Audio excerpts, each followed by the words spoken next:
bicycle, or basically an e-bike rack that goes inside of a 2-inch hitch on the back of your car. And what I'm going to do for y'all today is I'm just going to kind of do a quick unboxing, a quick assembly, then I'll come back and show how this thing installs and then show the bikes on there, because I think you're going to really like what you see here. I just got this thing in and it's from the company TrailXpert. I'm not going to go through the assembly process a lot because you know what, that could take a long time and we don't want to do a whole video on just how to build it. You should be able to follow instructions and be fine. What I'm going to do is put it together, then I'll tell you what I did to put it together and how hard it was or how easy it was. Then I'll put it on the back of my van and I'll show you with some e-bikes on there. So let's get to building now.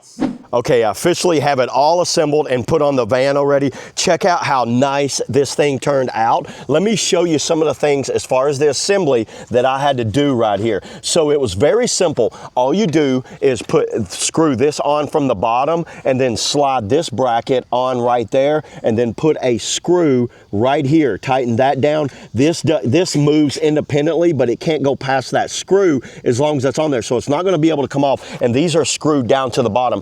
This just closes up and moves like that. It was very simple to assemble. I've had several bike racks in the past and they was a lot to them. This one had like seriously 3 bolts in the whole thing, 3 bolts per arm. And then to mount the bracket on, you're going to line these up. What they've done, see how they've made it pretty much simple. They put a like sticker right here and a sticker right here. You're going to line the bracket up, and this is all screwed down. There's no nut on the backside. Those are welded in, so you just screw down, and they had the supplied tools that came with it.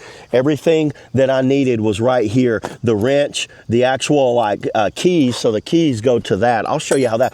This is what really impressed me. They gave a 24mm wrench. My other one didn't have a wrench. It took me forever to find a wrench like this. This right here goes in here like that. The lock nut is right there. The washer is right there. And then the locking mechanism is right here. They've included all of this with that in there. And what it does, it keeps that from moving. Watch this. I moved the whole vehicle. There's no shake right there. That's awesome. The only shake, obviously there's going to be some shake in this because they can't have this super tight because it's got to be able to move independently.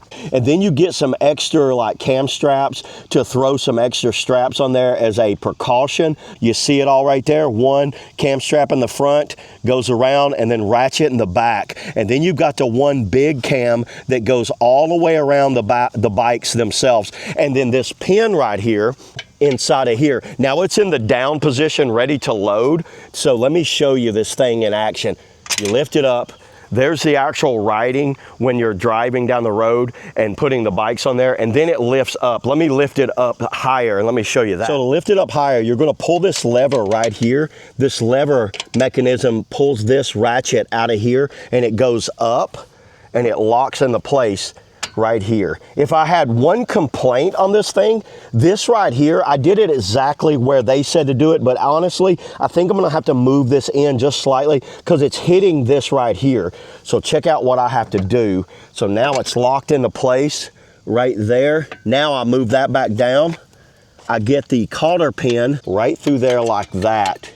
And then this goes around like that. So that's how it rides in just normal upright position, which is tucked away, out of the way. I see no issues. The only movement, like I said, is in this right here. I can't tighten that up anymore. Then you can't move it. And then to bring it back down, pretty simple. You pull that pin out, lift up on this lever. Now this is what I was talking about. See how I can lift up, it won't come down. I have to move this up some and then get to it right here. And now it locks into place, which isn't a big deal. You know what? It works just fine for me. So what I have here today is the MoveCan bike, Hive Beta. Both of these bikes are small 20-inch fat tire bikes. They're going to fit easily down in here. I've already sized it for these. Show you how well it carries 2 e-bikes when they're mounted on there. So let's get to mounting now.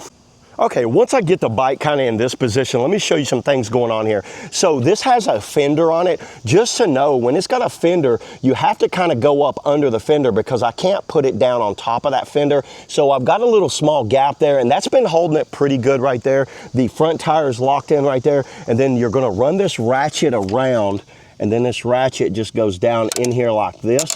And you're gonna pull on that ratchet as hard as you can. I'll do all that once I get it all the way up, but let me put the cam on the front, set it back up, and I'll show you what it looks like. That back tire's in there solid.